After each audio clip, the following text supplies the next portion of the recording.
มื้ออื่นก็ขุดอีกนี่เนาะโดยมื้ออื่นก็ขุดต่อแล้วพี่น้องเอ้ยนี่เนาะดาดหลายเนาะโดยพี่น้องเอ้ยเนาะก็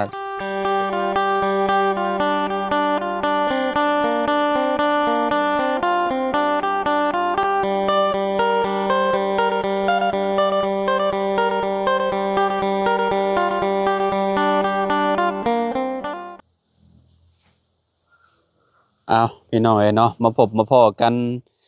อ่าอยู่พี่เด้อบัดนี้เนาะเปิดภาพมาก็อยู่ที่บ้านสะแลวเมืองสะโปนแขวงสะหวรรณเขตพี่น้องเอ้ยเนาะแวะเวียนมาหาทางน้องอาเจืองก่อนพี่น้องเนาะหลังจากที่โอ้เมื่อตั้งแต่วันที่30พี่น้องเนาะลงเมื่อจากเซโปนพี่น้องเอ้ยเนาะกลับบ้านไปก็ค่อนข้างสิโดนพอสมควรอยู่เนาะมื้อนี้วันที่5พี่น้องเอ้ยกลับมาอีกครั้งหนึ่งเนาะไปเข้ามาหาทางน้องเพิ่นก่อนพี่น้องเอ้ยเนาะไปเอาแฮงมาแล้วบ่หรือว่าจังใดเนาะอ่าพอเป็นคักอีหลีนี่เนาะสบายดีสบายดีพอโทพี่น้องเอ้ยเนาะเดินนี่แป้นคักอีหลีนี่พี่น้องสะอาดสะอาดเนาะโอ้ยพี่น้องเอ้ยพารักนอนบ่โอ้สวัสดีครับสวัสดีครับทำอะไรครับพี่น้องเอ้ยเนาะเพิ่นอยู่กับไผน่ะอยู่ในน้องเจ้าบ่โอ้ สบายดีเด้อนางสบายดีผู้อยู่ในผู้พี่น้องเอ้ยเนาะเว้าลาวอยู่บ่เดี๋ยวนี้น่ะฮะบ่ฮังน้องจะเว้าลาวอยู่บ่หมู่บ่ได้เว้าบ่แล้วพอได้บอกเขาบอกแล้วอายยังอายอยู่เนาะอืมโอ้ยพี่น้องเอ้ยเนาะนับมื้อได้แล้วนี่เนาะใกล้แล้วเด้นี่เนาะมื้อนี้วันที่5แล้วพี่น้องเอ้ยเนาะเดี๋ยวถามอาเจืองอีกเทื่อนึงก่อนเนาะมื้อนี้ไปเอาแฮงมาแล้วบ่บ่อยู่เพื่อนเอามื้อนี้อยู่เฮือนบ่โดยเขากดอันนี้อ๋อเขากดใช้เฮ็ดหยังใช้ท่อเราใช้น้ำประปาโอ้ต่อหน้าประปาบ่เออโอ้คักแล้วซะเนาะเอใช้เอาสบายดี สบายดีเด้อ โอ้พี่น้องเอ้ยเนาะขออนุญาตได้เนาะอยู่อันนี้เบิ่นมือบ่มื้อนี้นะโดยขุดหยังโดยขุดอันนี้น้ำบ่โดยใช้ขุดมาฮอดนี่บ่น้องบ่ตัวนี้ฮักขุดครั้งแรกตัวนี้บ่เจ้าสิจอดฮอดใช่จอดวันนี้แหละเอามาฮอดจอดนี่โดยนี่ยังอยู่ยังบ่ชุดจะใช้ฮอดใช้อันนี้อืม โอ้ยขุดนี่เมื่อยเลยอ๋อพี่น้องเอ้ยเนาะค่อนข้างสิไกลอยู่เนาะโดยจักล้านนี่น้องบ่บ่เสียงว่า5 ล้านฮะ5 ล้าน5ล้านโดย5ล้านนี่คือแบบจบเลยบ่โดยอืมใช้หม้องอันนั้นหม้องน้ำประปาอยู่หม้องใดไปต่อมองเฮือนสะออนนั่นแหละ อ๋อน้ำประปาฮอดเทิงสะออนนั่นเนาะโดยที่เปิดนี่ก็น้ำประปาบ่โดยเอยังอีกตัวนี้น้ำประปาต่อแต่เฮือนสะออนอ๋อแม่นบ่หม้องเปิดนั่นฮะบ่โดยโอ้โอ้ยังไกลเติบอยู่พี่น้องเนาะมื้อนี้ขุดได้ไกลเติบพี่น้องเนาะโดยจากพุ่นมาพี่น้องเนาะก็ประมาณ20 เมตรประมาณโอ้แม่นกลัวแล้วบ่จักไอ้วะโดยกว่าแล้ว30 40แล้วบ่จักโดยโอ้จากอันนั้นพี่น้องเนาะโอ้40ก็ประมาณ30แล้วเนาะโดยเนาะอืมมื้ออื่นก็ขุดอีกนี่เนาะโดยมื้ออื่นก็ขุดต่อแล้วต่อช่วงนี้อ่าก่อนหน้านั้นเจ้าไปเอาแฮงบ่โดยที่ว่าข่อยข่อยเมื่อบ้านเลยเจ้ากับไปเอาแฮงตลอดบ่โดยทีมงานมาบ้านหั่นได้โดยอืมเอาแห้งตลอดเลยบ่ได้พักเลยอืม มีแต่มื้อนี้หยุดแล้วก็มาขุดอันนี้ โดย อ มื้อนี้คันว่าบ่ได้อยู่ขุดตัวนี้ก็สิไป แต่ว่าค่าเวียกขุดตัวนี้ล่ะให้พ่ออีกว่า อืม ตอนแรงวานนี่เฮาก็ไปก้นแล้วได้มันหมู่เด้ ไปจักเทื่อ มันน่ะ แม่นมื้อวานจะไปจักเทื่อ 2เทื่อ ไปจากเจ้า โดย สองเจ้า โดย อืมคือสิได้หลายเติบแล้วเนาะ โดยประมาณ10ลังแล้วได้ ได้10ลังแล้ว โดย โอ้ ก็ยังบ่พอแหละยัง ต้องหาหลาย โดยหาหลาย ๆสมมุติว่าได้หลายๆนี่คือแบบไปเฮ็ดของเจ้านี่จักมื้อแล้วบัดนี้ ๆ ประมาณมื้อหนึง มื้อหนึง อืม แบบตอนแรงแบบนี้ไปก้นมันหมู อืม บัดมื้ออื่นอีกเอาขึ้นใส่รถ อืม บัดตอนแรงมื้ออื่นอีกก็ก้นอีกก้นก็ขึ้นอีก อืม แบบนี้แหละคู่มือเลย ใช้มือเบิ่งรูปมือคนเฮ็ดเวียกนี่พี่น้องเอ้ยนี่เนาะด้านหลายเนาะ โดย พี่น้องเอ้ยเนาะก็เฮ็ดแนวใดเนาะสู่ชีวิตพี่น้องเอ้ยเนาะ FC เพิ่นก็ย่องมาหลายเนาะน้องอาเจืองนี่เพราะว่าสิหลังไม้หน้าไม้น้องเพิ่นก็เฮ็ดตลอดเลยพี่น้องเอ้ยเนาะไปทุกมื้อ ไปทุกมื้อ ลูกปืนบ่มีบ่น้อง ลูก ที่ ปื ว่าน เจ้าขุดมานี่บ่มีลูกปืนบ่ บ่มี อืมขุดมื้อนั้นคือเห็นสะเก็ดระเบิดมันเพราะว่ามันมองลูกบ่มหั่นเนาะ โดย ใกล้ๆมองหันเด้อันนี้ก็เจ้าเสียบแล้วนี่เนาะอ๋อมันก็เจ้าเสียบแล้วไปแล้วขุดมานี่เนาะมานี่ไปพุ่นอ๋อโตไกลอยู่เนาะ โดย พี่น้องเอ้ยประมาณหลายอยู่พี่น้องหลายเม็ดอยู่เนาะเพราะว่าเพิ่นสิเอาอันไว้อยู่มองหันพี่น้องเนาะ โดย น้ำแม่นคลองน้ำประปา โดย แม่น สบายดี สบายดีพี่น้อง ส เนาะ บายดีเด้อก ำลังคุดเนาะ แม่น โดย กำลังขุดได้หลายเติบแล้วล่ะก็ได้ คุดตั้งแต่มือนี่บอลเนี่ย โดย ห้ากับมือนี่ ขุดมือเดียวก็ได้หลายแล้วเนาะ มือเดียวก็ได้ลายแล้วเนาะ โดย ข้างรู้ข้างรู้ ใช่เบิ้งคุดตะโดนหรอบ่ โดยแต่เช้า มา ก็ได้ตู้ สิเปลี่ยน สบายดีเด้อ ขอเปลี่ยนหน่อยเด้อ อ่า มือนี่บ่ โดย ขุดพอดีได้ถมท่อโอเคแล้วนะแข็งเนาะ ออกกำลังกายก่อนพี่น้องก่อนขับรถมาหลายชั่วโมงออกกำลังกายเนี่ย แม่นแล้ว แข็งเนาะ โดย แข็งเลย โอ้ตั้งแต่คุดคลองมานี่เห็นยังอยู่บ่ ยังบ่เห็นหยัง ยังบ่เห็นยังบ่ โดย บ่ได้เห็นเลขเห็นเบอร์บ่ บ่ เรียกออกได้เหมือนเนาะคนเคยมักบอกเลขถือได้น้องเจียงคนนี่เนาะ โดย ช่วงอยู่กับต๊อบหลังนั่นติ มักตัวยังมื้อนี้มักตัวเฮ้อมักตัวยัง จักแล้วบ่เคยใช้เลย นี่ เฮ้ย เอาหักกระบ้าเลขรถขับบาทเลย1บ่ 130 แม่นบ่น้องเกียร์ 31ที่ลงท้าย 1301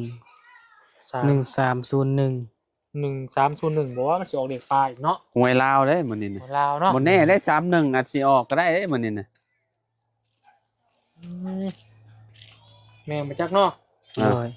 1301 อ่า คุณฮอดใช้นี่ ฮอด พอเทือนน้องออนผู้ใด โดย อ๋อต่อจึงขึ้นน้องออนมาเลยเนาะ โดย แม่นแล้วพี่เลย นะต่อยน้องคนพูดเล็กคนหน่อยพี่น้องเลยโ อันถามเราแล้วบ่ไอ้ขุดมาน่ะ โดยถาม เออเจ้าของที่พี่น้องเอ้ยเนาะ มื่นก็ฮอดแล้วเนาะ โดย ฮะ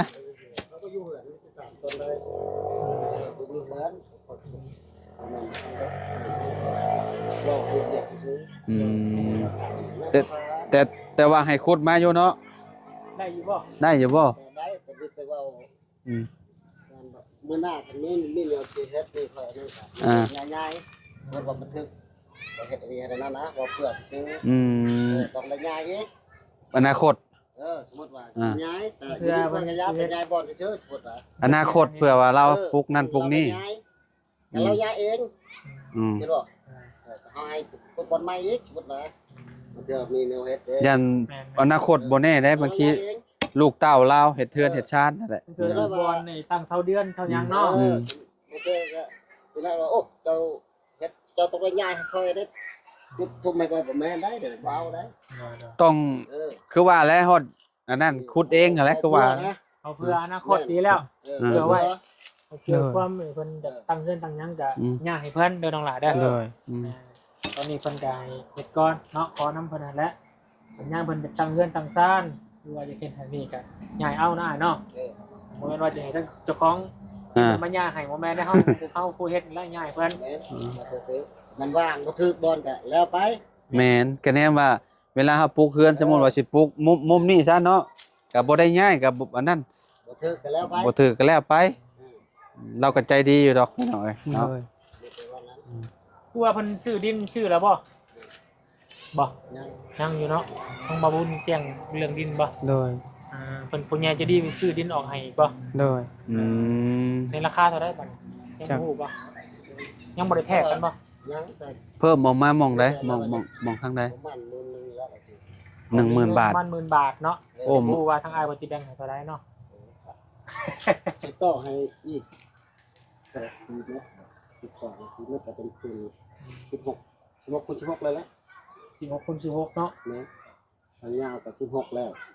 อันนี้14คือมีทีแล้วเป็น16คือกัน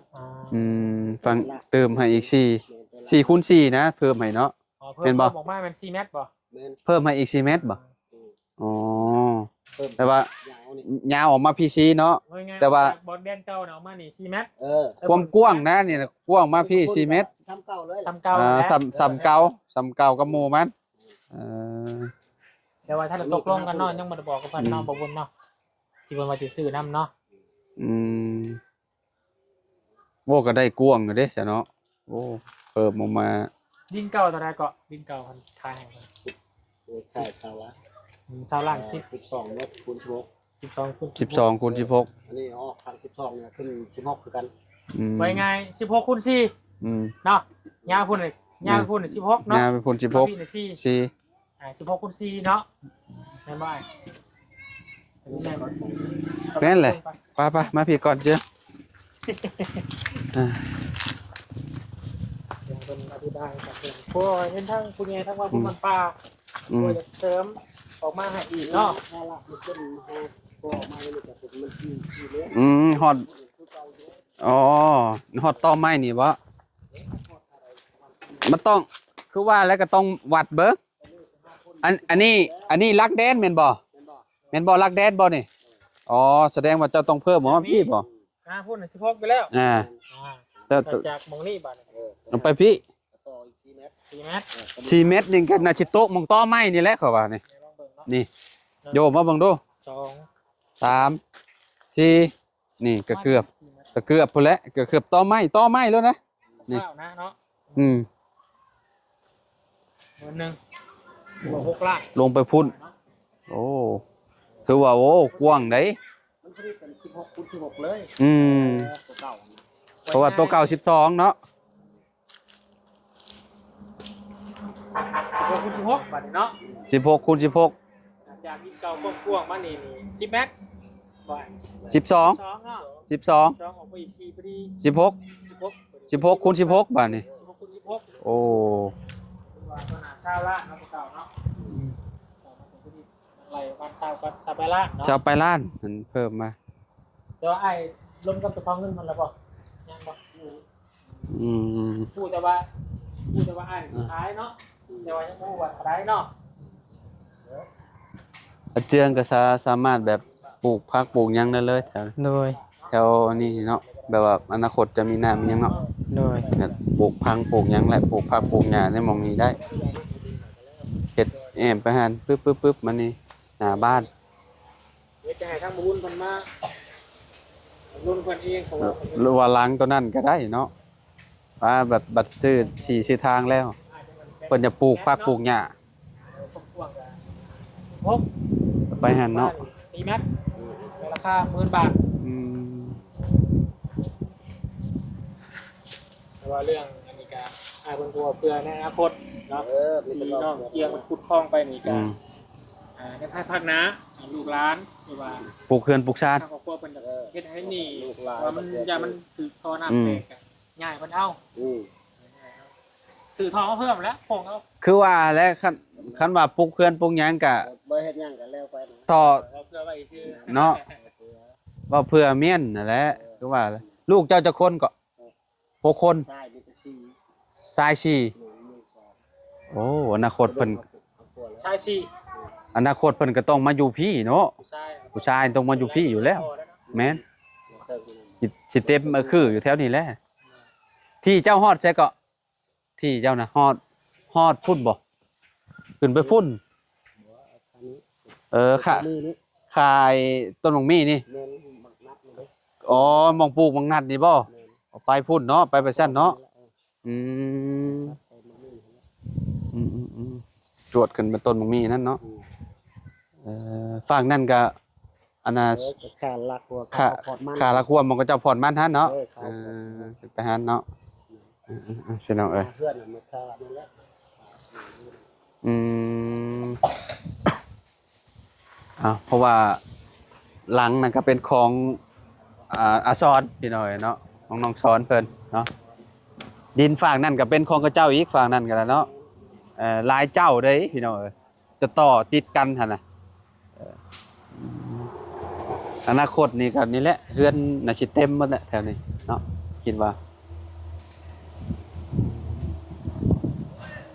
ไม่ได้มันมาเข้าหน้าใหม่ซะเนาะ มื้ออื่น อื่นเนาะ มื้ออื่นบ่เฉพาะเบาเสียงจังโทรเอาเบอร์คนเข้าน้ำนำ โดย ถามให้น้องอาเจืองนี่เองเนาะ เท่าไหร่ก็ 5 ล้าน หาล้านพอเฮาซื้อเอง โดย เพราะว่าเพิ่นสิให้เฮาแต่4เมตรเนาะ โดย ทอน่ะคันว่าบ่พอให้ได้ซื้ออยู่แล้วซื้อมาเพิ่ม ไม่ค่อยซื้อเพื่อนน้อง อืม เขามาเพื่อนน้องออนนี่500,000เลย อืม 5ล้าน500,000เพิ่นค่าน้ำเพิ่น5ล้านแต่ว่าซื้อทอนี่ เข้าใหม่เนาะ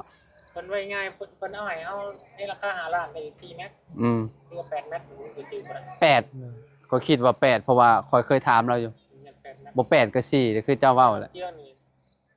หาเจอกับไก่เนาะ โดย แม่นก็ต่อจากอัน8เม็ดซะเว้าไว้คร่าวๆเนาะเพื่อเพิ่นให้8เม็ดแล้วก็ซื้อเพิ่มไปอีกปุ๊ต่อไปพูดเพิ่นก็สิเอามาให้เองดอกอันนั้นน่ะเพิ่นก็สิคิดรายเองดอกเพราะว่ากองเตอร์ก็ต้องตัวใหม่เบิดเนาะ เพื่อนอ้ายนี่อันนั้นเนาะมาดานเนี่ยเนาะ เพื่อนเราหน้าบาดาลมันสบายของเราเนาะ7ล้านหนึงเนาะโอ้ตะกี้เนาะคักเนาะ วาดคือมันตายไปเลย อืม โตไปตายไปไปโตไป จังแม่นจะเจาะตอนนั้น 30ปลาย ง่ายเลยแต่น้อยก็ได้เลยตั้งคือเป็นยักษ์นี่แต่ว่ายักษ์น้อยก่อน บ่ได้เราเฮ็ดละลาเขาไปเจอกัน อ่า เฮ็ดเลย ตอนนี้ไงตอนนี้ใจตายแล้ว ละยอมตาย อืม หลายปีแล้วเนาะได้จรวดเอาเนี่ยดึงขึ้นมาใช่เพราะคือเราบ่ได้เอาขึ้นมาโดนแล้วเฮาบ่ได้ลากมันได้อะไรมันเวลาเป็นแบบนั้นคือเขาแช่คือกันนี่ขวาเมื่อให้ทาง แบบว่านี่ สมมติว่าหน้าดินนี่ เอาลงจำหลายกับบอดี้พวกปั๊มมันนี่น่ะแบบว่าเฮาต้องเอาห่างจากหน้าดินประมาณเม็ดหนึ่งแบบว่าเวลาน้ำเบิดน้ำหยังมันเวลามันสูบเด้ว่าเจ้าลงหัวลงที่เก่าไว้ง่ายตักออกมันแมตนึง ให้มันห่างห่างจากหน้าดินน่ะ เพราะว่าน้ำมันตุ่มมันไหล มันเลิกลายก็ได้ดิมันแบบมันแบกบ่ได้ก็ต้องสิตายไว้มันไม่ไว้เขาต้องเอาเสื้อเด้เขามาห้อยไว้ แม่นหอยเมียนของเฮา พุ่งนะ คุ้มอยู่ของเฮาซื้อมาใส่เป็นปีแหละปีปลายแหละคักอยู่ได้น่ะปั๊มน้ำน่ะมันอยู่ในน้ำมันก็ว่าแหละ ได้เงินค่าดิน1คืบ อืม ได้เลย ประมาณ ที่เราตกลงกันเนาะยังเราตกลงกันบ่ยังอยู่ในราคา 11,000ยาวกว้าง16ยาว4เมตร แล้วไปอยู่ สิพอซื้อได้ว่าจังได๋เดี๋ยวปรึกษากันเบิ่งน้องเกียง โดย บ่บุญว่าเพิ่นเกียงงบประมาณเท่าใด จะได้ จักและยังบ่ได้แจ้ง ยังบ่ได้แจ้งว่าราคาเท่าใดเนาะที่ผู้ใหญ่ก็ซอยว่ายังบ่รู้นะ โดย บ่รู้ก็ยังบ่ได้ถามเพิ่นจักหน่อยเพิ่นเอิ้นเข้าไปอันนี้อยู่ กินหมูกระทะ อืม เนาะอาจารย์กินหมูกระทะอยู่เฮือนน้องหัวบ่พี่น้องเอ้ยเห็นว่าทางผู้ใหญ่เพิ่นว่าจะเลี้ยงทีมงาน แม่ ก็เลยขึ้นมาเลยมาพี่ก่อนมาเบิ่งห้องก่อน ยันบ่มีห้อง ยังบ่มี เศร้า ห้องนอนห้องเช่าพี่น้องก็เลยแลกมาเยี่ยมยามมื้อใดจะขึ้นเฮือน คันมีหมู่มีเงินแล้วก็ซื้อหมู่เลยก็วันศุกร์นี่แหละวันที่เก้า มื้อนี้วัน มื้อนี้วันที่ห้าวันจันทร์ โดย น้องเพิ่นจะขึ้นวันที่เก้า โดย แม่แล้ว ถึ เนาะ งวันศุกร์ วันที่เก้าถึงวันศุกร์ โดย ก้าวหน้าแล้วก็ เก้า สุข ก้าวหน้าก้าวหลัง มีความสุขความเจริญ ก้าว เนาะ ไปเรื่อย โอ้ แต่ว่างบประมาณสิซื้อหันซื้อนี่ยังบ่มี เนี่ย อืม มันต้องมีหยังแหน่หมูอย่าง มีแต่หมู่ หมูตัวหนึง อืม ไก่ ไก่มาคอเฮือนแม่เฒ่ากันนะ ไก่ขอเอา โดย อาหารการกินแล้วเนาะหมูคูใช่ไหมผูก เป็น โคตะ พวก โดย พวกซีนพวกหยังคั่นแหล้วเนาะพวกปลา หมูที่เขาเคยเฮ็ดกับตะกี้ก็ อืม ประมาณ10 โลเนาะ แม่ คือเฮ็ดแล้วเฮือนน้องน้ำน้องหยังที่ เห็น มา น้องน้ำตอนนั้นก็10โลเพิ่นมันก็อยู่นำเว้าคนคือกันได้นี่ก็ได้อันนี้เว้าคนหลายอันค่าใช้จ่ายก็สิหลายอันนั้น บ่ร้ายมากแล้วมี อ่า ของกินอยู่เพิ่น แม่ ก็อายเพิ่นเด้อเนาะ แม่ โดย เออถ้าเป็นไปได้ว่าวันศุกร์นี้ อื เนาะ ม ถ้ามีเงินมีค่ำว่าเนาะถ้าว่ามีเงินซื้อหมูกับตัวหนึงประมาณ5-6 แสนแล้วเนาะ โดย เอาซ้ำพอแล้วฮีดนั่นแหละพี่น้องเพราะว่าหมูมันต้องจำเนาะ โดย ไก่อีกได้เนาะไก่ ไก่ นี่คือแบบปลูกแค้นบ่ โดย เพ ไก่ ราะว่าคือไม่เท่าก็ได้เนาะ ปลูกแค้นอันสร้างน้ำได้เนาะ โดย อืม สร้างก็ช็อกอยู่สร้างกันเนาะสร้างเสียงเนาะ อ๋อ สร้างเป็นเนาะ อ๋อ เห็นในคลิปเบาเสียงบ่ โดย ปลูกมัดเมียนอยู่ จัก ดีแล้วบ่นั่นนี่ฮะ ดีแล้ว เออสร้างเป็นเนาะ วิดีโอว่าช็อกฉักยังมีเนี่ยก็สัก น้องเมียยังบ่ได้เว้านำอยู่บ่ โด ใน ย กอง ยังเราอยาก คนมาเมื่อหนาวพาผู้ใหญ่ใจบุญเพิ่นมา FC เพิ่นมาบ่เพิ่นเอาลูกชิ้นมาให้แล้วบ่กล้าเว้าเลยมันเขาก็พาไป เออ มาเมื่อนั้นบ่พอน้องเจียงกันคือนั่นแหละ เราบ่เว้าลาวเลย เราบ่ได้จมคิดฮอดอันนั้นบ้านบ่ เราจมตลอด อ้าว ก็ เด็กเมื่อบ้านบ่ โดยค่อยว่าให้อยู่ก่อน อืม เอาลานก่อนให้แล้วเวียกก่อน ให้เจ้าไปเอาแฮงให้จบก่อนเนาะ โดย ช่วงนี้บุกเบิกเอาแฮง โดย แบบว่าอยากให้มันแล้วเนาะก้นมันเราว่าเอาแฮงก้นมันเราว่า โด นี่ ยเอาให้ก่อน เออ ซ้อนยังบ่ได้คนเนาะ น้องสอนก็ยังบ่ฮอดคิว น้องสอนก็ยังบ่ฮอดคิวเด้ต้องไปตล ป อด ระมาณเท่าไหร่น้องสอนเนาะ ประมาณ3-4ที่4 คิวที่สี่ โดย อีกดนบ่ก็ว่า อีกดนและยังลายอยู่ อืม ผู้ยากลยังลายอยู่ โดยง่ายไปส่งแห้งเทื่อหนึงนี่เพื่อมันสิแล้วก็หลายมื้อแล้วเนาะ โดย กินตามมันเพิ่นแน่เนาะ อืม โดย ไปส่งนี่ถอนน้ำแน่แล้วก็ขึ้นรถน้ำแน่เก็บน้ำแน่แล้วเนาะ โดย จนแล้วบ่แล้วว่าง่ายเนาะ บ่ส่วนหนึ่งหั่นมือหนึ่งแล้วเลย อืม ส่วนหนึ่งมือหนึ่งตอนแรกแบบนี้ไปก้น อืม ไปก้นแล้วก็มื้ออื่นตอนเช้าแล้วไปขึ้นนี้ ไปขึ้นชนรถเพิ่น โดยไปขึ้นแล้วประมาณ12 โมง อืม ว่าง่ายไล่ไป2มื้อเนาะ โดย กับ คิวที่สี่ เนาะแบบว่าสมมุติว่าเฮาสิไปจ้างเพิ่นก็เฮาบ่มีเงินเนาะ โดย แบบมันก็แพงอยู่ได้พี่น้องเอ้ย อืม ก็เลยเอาแฮงเอาเนาะอยู่เขตนี่มีแต่เอาแฮงเนาะ โดย แต่ว่าก็เจ้าเอาแฮงกันพี่น้องเอ้ยเนาะเพราะว่าไปถอนของเฮานี่มื้อหนึงแล้วเนาะคะแนนคนหลายเนาะ โดย ยายไปนำให้เห็นกับมาพ่อท่านเจ้าของยืนกันเนาะถามเรื่องราว แม่ เพิ่นสิมีแบ่งให้น้องก็ยังบ่รู้ว่าเพิ่นสิแบ่งให้เท่าใดเฮาก็ฮู้เมื่อกี้นี่บ่ ฮู้แต่ดนแล้วบ่บุญบ่ อืม แต่ว่ายังบ่ได้ตกลงว่าสิซื้อเนาะ โดย บุญว่าสิซื้ออยู่บ่ โดยระวัดทานเขาก่อนหน่อย อืม มันก็จะแบ่งให้4 เมตรเนาะ เนาะ กว้างไปยาวก็ซ้ำดินเก่านั่นแหละดินเจียงเก่านี่16 เมตร ไว้ง่ายเพิ่มนี่ออกมานี่ใน10,000 บาทนี่4แมตช์คูณ16 อืม โดย ว่าคะแนนเพื่อนเราเนาะเขาน้ำประปากับน่าสิโอเคมันไกลดีเนาะแต่ว่าเขาต่อน้ำเราเลยอันนี้ยิงยาวไกลพอสมควร แต่ เนาะ ว่าเทิงนี่ก็แพงบ่นี่ก็ หึ บ่ถึงว่าแพงบ่ซำนี้เพราะว่า มั มัน นอยู่เนาะ ก็แพงอยู่หั่นแหละ มัน คือว่าและสตาร์ทแรกก็เจ้าเว้าราคานี่อยู่แล้ว ต่อน้ำ โอ้ถ้าว่าเรา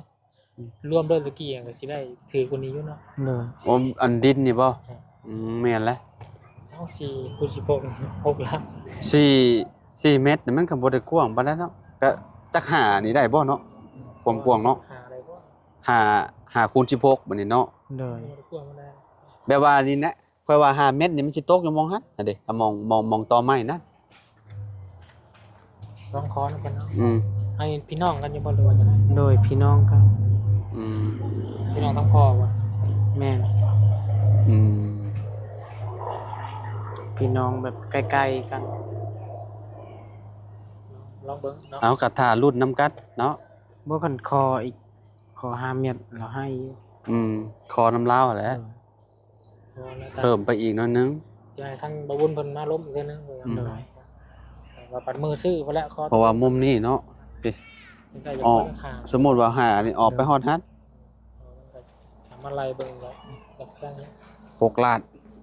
6ล้าน7แล้ว 6-7 ล้านพุ่นแหละของมื้อในเลท เราจะได้เงินบาทแล้วบางทีเรา โอ้ มื้อนึง เราจะได้เงินบาทบ่โอ้เราใส่เงินบาทเนาะเราจะเก็บเงินบาทได้บ่จักเขา เรา บ่ มีเวียกของเราแล้วเนาะ เนาะ โดย โอ้ เดี๋ยวเราจะซื้อรถซื้อล่างบ่รถยังไงเนาะ โดย เขาจะได้เงินบาทเนาะบางทีรถเขาซื้อรถซื้อล่างเขาจะได้เงินบาทก็เอาเงินบาทให้เขาแต่ว่าพอเห็นลายบ่อนแถวเซโปนก็คือแบบบางคนเพิ่นก็ใช้เงินบาทบ่เป็นใช้เป็นแต่เงินกีบ มันคือมีเมื่อยเนาะ โดยเมื่อยแห้ง เมื่อยแห้งเบิ่งซีนาเราก็เมื่อย อืม ไปเฮ็ดเวียกคู่มือ อืมพักแน่แหล้วเห็นตัวกันเลย พักบ่ได้แล้วเนาะหมู่หาติ พักบ่ได้ มันยามเวียกเลยเนาะ โดย ช่วงนี้ยามเวียงเนาะ โดย ตัวแล้วผักกับผักใหญ่ เพิ่นมาหาเฮาต้องไปส่งเพิ่นเนาะ โดย บัดที่หมู่เพิ่นบ่มาเฮาเด้เนาะ อืม คือว่าน้องสอนว่าแล้วเมื่อยกดเอาแล้วบัด อืม ยามนี้ยามเมื่อยได้ยามนี้ ยามนี้ยามเมื่อยเนาะ ตอนแรกแบบนี้ก็ไปกดมันหมู่ ตอนแรงไปอีก โดยไปตอนเช้าไปขึ้นอีกแล้วตอนแรงมื้ออื่นก็ไปอีกไปกดอีกแบบนี้ตลอดเลย คือช่วงสิเบิดยามเวียกนี่สิช่วงยามปีใหม่ลาวจักเนาะ โดยแม่น อ่า ถึกปีใหม่พุ่นแหละ จังเบิดเวียกเนาะ โดย เพื่อเขาจะ เดือนหาเนาะ อืม เดือนหาลาวพุ่นแหละ อืม เบิดเดือนหากับฝนตกลงมาก็เอาไว้แล้วปักเข่ากับบาน อืม ลุยซักเข่าอีกเนาะ โดย ช่วงนี้ก็ลุยอันมัน อืม ได้เวียกนะพี่น้องเอ้ย อืม บ่สู้ก็บ่ได้คิดอีก อืม ปีนี้ได้เข่าจักกระสอบก็ 40 40บ่ โดย พอแบ่งให้แล้วบ่ ยัง อืม ยังบ่ แบ่งจะพูดนะ ยังบ่มีบอลไหว แบ่งจะพูดบ่ อายกับอายค่อยแต่อายค่อยอยู่ปะเมียแล้วก็บ่แบ่งอีก แบ่งก็คือกินน้ำพอเนาะ โดย อืมเจ้าออกต่างแล้วเจ้าก็ โดย แบ่งให้เจ้าเนาะ โดย เอาไว้อยู่แล้วอยู่ในเฮือนเจ้าไปแล้วคือว่าแล้วเนาะ ยังบ่ได้ขึ้นบ่ได้ บัดขึ้นพุ่นแหละ โดยขึ้นบ่ได้ ตอนยังบ่ขึ้นก็เอาขึ้นบ่ได้ โดยขึ้นแล้วแล้วก็ อืม จำผิดแล้วก็ปะไว้3มื้อแล้ว3มื้อนั่นเอาไว้เครื่องคองได้ อืม แต่ว่า3มื้อยังบ่แล้วบ่ได้ คือมีหมากมงหมากไม้อยู่บ่บ่ได้มีติ บ่มีแต่ตุกน้ำเนาะ ตกน้ำ เลยใส่ครบเซา อ๋อคือพุดเฮานี่เนาะแบบว่าหมากไม้สิมีหมากกล้วยหนึ่งเครือหมากพร้าวหนึ่งแซงบ่มีหลายอย่างแบบว่าขึ้นเฮือนก็ต้องมีหอบอีกย่างวนอีกอันนี้บ่ได้มีหยังนี่เนาะ โดย ก็ดีไปอีกแบบหนึงก็บ่เปลืองปานใดเนาะบ่ได้จ้างพุงจ้างพามอีกบ้านเฮานี่สวด ต้องเบิ่งเนาะมันสุกเนาะ อืม ถ้าว่าเป็นไปได้ก็จะขึ้นเรือนเนาะ โดย เป็น บิ่ง ก็ ถ้า คือ บ่มีแท้ก็ นี่แหละทีมงานเฮานี่แหละพี่น้องเอ้ยเนาะซอยๆกันคนละ40-50 พอได้ขึ้นเนาะ โดย ก็ได้ขึ้นได้ดอกเนาะทานบ่มีทางผู้ใหญ่เพิ่นหยังก็เอาใส่บุญแล้วแต่ละคนก็เก็บกันพี่น้องเนาะให้น้องมันขึ้นจ้ามันฮอดมื้องามยามดีแหละน้องมันขึ้นแล้วมันทั่วเนาะบ่ได้ขึ้นนอนเฮือนเลยเนาะยังบ่นอนบ่ ยัง นี่แหละขึ้นเรียบร้อยยังขึ้นจะไปนอน อดใจไว้ สบายใจ เนาะ นี่แต่ประมาณนั้นนะเนาะอาจารย์เนาะ โดย เดี๋ยวเราก็สิเดินทางไปหาทางผู้กันเด้อไปเวียงต่อกันเด้อ โดย สู้ๆเนาะก็เป็นกำลังใจให้พี่น้องเลย โดย รุ่นเบิ้งพี่น้องเอ้ยถ้าว่าถือเลขมาแรงนี่ โดย อืม 01 301เนาะ โดย ก็สิจัดให้โลดก็ถือเลข3ตัวมาแรง จวดรถเนาะ ก็สิจวด ขอให้มีโชคมีลาภ ขอให้มีโชคมีลาภพี่น้องเอ้ย มา พระชาอยู่ดีมี เนาะ แห้ง ดี เนาะ มีแห้งเด้อเอาสบายดีเด้อสบายดีเด้อโดยสู้เนาะพี่น้องเอ้ยก็มาหาทางเพิ่นก็สิอยู่ขุดอันนั้นแหละเนาะขุดยังบ่ได้แล้วเนาะจังได๋ก็อยู่ดีมีแฮงบ่สู่ทุกคนพี่น้องเอ้ยเนาะขอบคุณหลายๆที่ติดตามเด้อพี่น้องเด้อเนาะสบายดีพี่น้องพอกันใหม่เนาะ